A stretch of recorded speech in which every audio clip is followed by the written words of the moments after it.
But it just seems like myself and humans, we have a horrible time with separation and death. And I just wanted to know, I mean, if anything's going to knock you off that top disc, it's grief and that overwhelmment you get when you lose somebody you really grief love. Doesn't knock you off the top disc. Grief is just the choosing of a different disc. Yes, yeah. It's the bottom disc, right? Yeah. And I was wondering how you handle that, because I just can't see myself handling that well at all when I lose somebody close. Like just a parent losing a child, for instance. You say there's no separation, but yet you don't hear that laughter anymore. You can't help that child anymore. They're in the grave. You can't do anything with that child or have fun with it. It's gone. Well, it certainly is a different relationship. Yeah. But the most important thing to understand is that there is no death, that there need not ever be any separation. In fact, it's what we've been talking about all day here today. The last question was really pointing toward that, about that non-physical assistance that comes. But you're right, you have to be tuned to the frequency so that you know that the communication is happening. We don't disagree with you that most people are approaching that subject and a lot of other subjects in ways that they are not empowered. And if there is anything that humans are pretty good at, it's finding the loss factor and focusing upon the loss factor and then depriving themselves of the found factor. In other words, it's sort of what we've been talking about all day here today. Yeah. So sometimes it's helpful when our human friends acknowledge that there must be more than this going on. You just can't look around at this Earth spinning in its orbit in proximity to other planets and not recognize that there's a bigger picture than human has been able to even define. You're brilliant, but you haven't managed to scrape enough dirt together and launch it into orbit to make another Earth or even a moon. In other words, there is a bigger picture that is happening. Right. And so we know for sure that the answers to the questions that you are asking cannot come before the basis of understanding that we've laid here today are understood. But one of the things that is most interesting is that people who are actually experiencing what they perceive as the loss of someone that they care about making their transition, often they are the first ones to find that eternal relationship because their desire to find it is stronger. And because in their strong desire, and because their dearly not so departed is so aware of them, then there is more emphasis that is placed. However, we want to say this. We've been wanting to say this all day, and this is a perfect opportunity to express it. Do you accept that there is a consciousness that we are referring to as Source who has awareness of you? Yes. And do you acknowledge that no matter what you're doing vibrationally, that awareness is still there?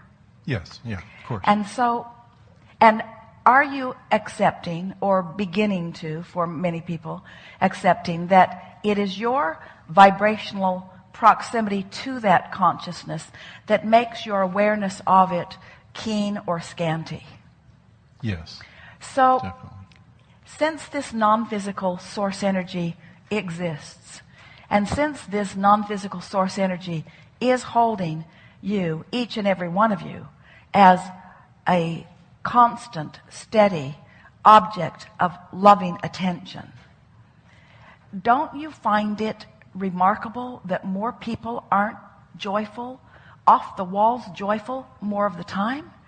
In other words, you all have been practicing your separation so completely on so many subjects that it isn't a wonder to us that the big subject of death goes understood also. Yeah. Because Source just can't. Source knows all of this and knows it so completely, but can't know it for you. You have to find your resonance with the knowing. Now, once you have your death experience, the knowing is complete. In other words, you come into complete resonance with Source. We just don't think you should have to croak to do that. But when you have that experience and you come back in the next life, shouldn't you have learned from that experience and held on to it? So that the next life would be like, okay, now I understand. I went through the death experience. Now I'm on the track. But yet we don't seem to do that. I mean, we're still, real, like you say, separated. But the separation is, the reason that you come back into this fresh new perspective is because you're wanting to sift and sort and move into even greater awarenesses. In other words, you don't need to bring the memory of the details because you've brought the guidance of the resonance. Right. In other words, it's such a short step to complete understanding this. And that short step is to accept that your emotions mean something and that you can do something about the way you feel. And so then we're really appreciating this conversation because you take the subject that maybe is the most understood and the most practiced in the most resistant way. And that's the subject that you want to talk about. And we say, we do too. But we want to talk about, we want to talk about alignment. Esther found that as Jerry made his transition, she missed him really a lot and really often. Every time she'd open a drawer, there was another reason to feel the absence of him. And after a while, she just got tired of feeling like that. And she just got tired of not feeling good. That was really what the turning point was. Because all of the knowledge, all of us talking about he hasn't gone anywhere, he's available to you. If you are on a different vibrational frequency, even this microphone is demonstrating that for you here today. They're broadcasting to a wireless mic on a frequency that they thought they had established a secure channel, and there's something else going on in the hotel that is causing it to not, that is introducing resistance to what they thought was a clear channel. It's sort of the same thing that we're talking about. And so we just laid some new pipes so that we now have a clear channel directly into the speakers and directly out, but it's sort of the same kind of thing. Mm-hmm. You have to establish your relationship and maintain it, you see. So if you don't feel the separation in your, in your normal day life, in other words, you're getting alignment a lot, the separation of death, of somebody dying, a loved one dying. You'll recover from that faster. Yeah, you certainly would recover from it faster. And here's the thing that Esther came to know. And it was with lots of conversations with us and with lots of conversations with Jerry. She cannot focus upon the absence of him and find the presence of him. Yeah. And while the relationship is different, the relationship is still real. And while the relationship is different, it is not less than what it was before. And that's something that's very hard for physical beings. We started with that conversation a bit here today as we were talking about how you are so accustomed to translating your vibrational universe into the see it, hear it, smell it, taste it, touch it version, that's what your propensity is. And so if you cannot yet see it or hear it or smell it or taste it or touch it, then you often turn to the missing of it, the absence of it, when there is a vibrational presence of it, that if you would tune yourself to it, you would feel no absence, and then the presence can fill in all around you. Mm-hmm. Esther's discovering that she and Jerry hung around together a lot. They were never apart. People who knew them thought it was even dysfunctional. They were so joined at the hip, so to speak. They're over 30 years of together all day, every day, and living together and working together and driving around in the monster bus together. Plenty of opportunity to be together. And Esther really liked that kind of togetherness. And with all of that togetherness, with all of that constant fun and singing and driving and working and editing and being in the world and being in the business and basking and walking, and with all of that going on in her life experience for all of those years, she is now discovering a richer relationship with this person that she spent 30 years with than she'd ever experienced before, because sometimes he was in the other end of the bus.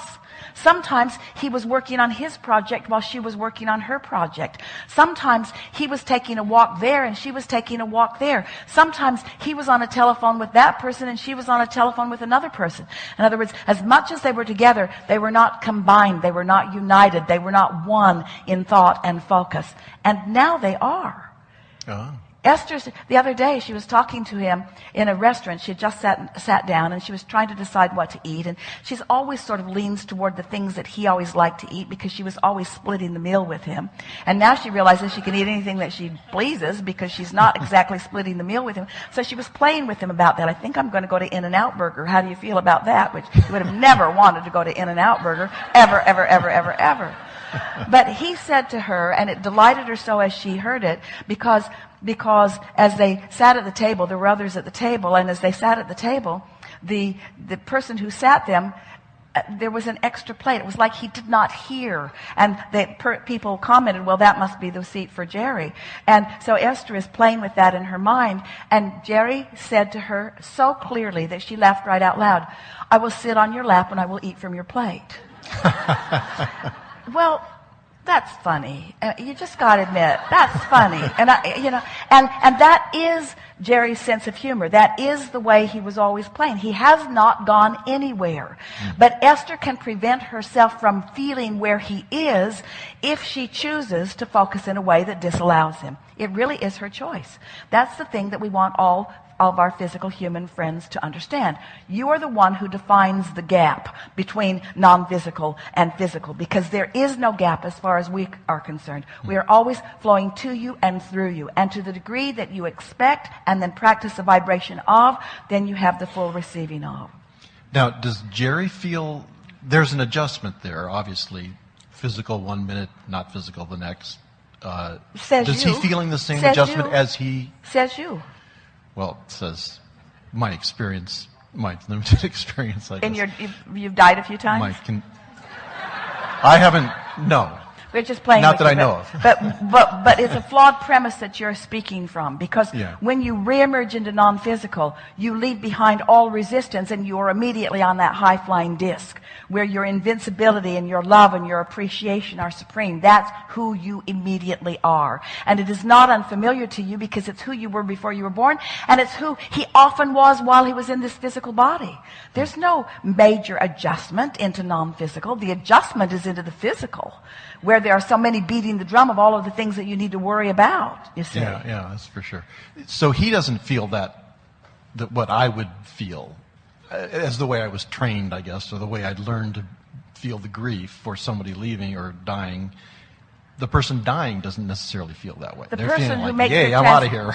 Well, it isn't exactly like that either. Oh, okay. It's like all is well, and things are always working out for me and for you too. It's just the things that we're working towards becoming is immediately given to the person who has passed Everything away. that's in your vortex is immediately understood by you. You come into full resonance with the fullness of who you are. Yeah, it's really a wonderful, delicious experience. Not unlike the one you will get when you get on this high-flying disc and stay there for a little while. Right. Because this is the thing that we're really wanting to make the point of, is that in this physical body, as you acknowledge that you are a vibrational being and you are tuning yourself to the frequency that gives you clarity and knowing and understanding and fun and good timing, as you tune yourself to that, then there's not a big transition when you make your there's not a big adjustment. There's not any adjustment. But it's not that transition that we are so eager to talk with you about. It's what you're doing with those with whom you are interfacing. And this is the thing that so many of our human friends misunderstand. And it sort of was reiterated in your opening words here too. You don't expect to continue your relationships. Yes. And because the things that you were using to define your relationships now are different, as you pointed out. Mm-hmm. So you don't expect to continue them, and so you mostly don't. But you don't do it consciously. But when you are moving through your day, and you unconsciously, by default, accidentally find yourself on that high-flying disc. Maybe it's because you complimented someone. Maybe it's because you took a moment to look at something beautiful in nature. Maybe it's because you heard something in music or in poetry or in philosophy. And for whatever reason, you're flying high. You're up to speed with who you really are and with who they are. And then you get an impulse. You find yourself whistling the tune they always whistled, or singing the song they often sang, or knowing something that they now know. And in that moment, in the moment of it, you feel wonderful for a moment, and then you choose to let that point out that that person is not there, so you move to a lower disc of grief, and then you stop the connection.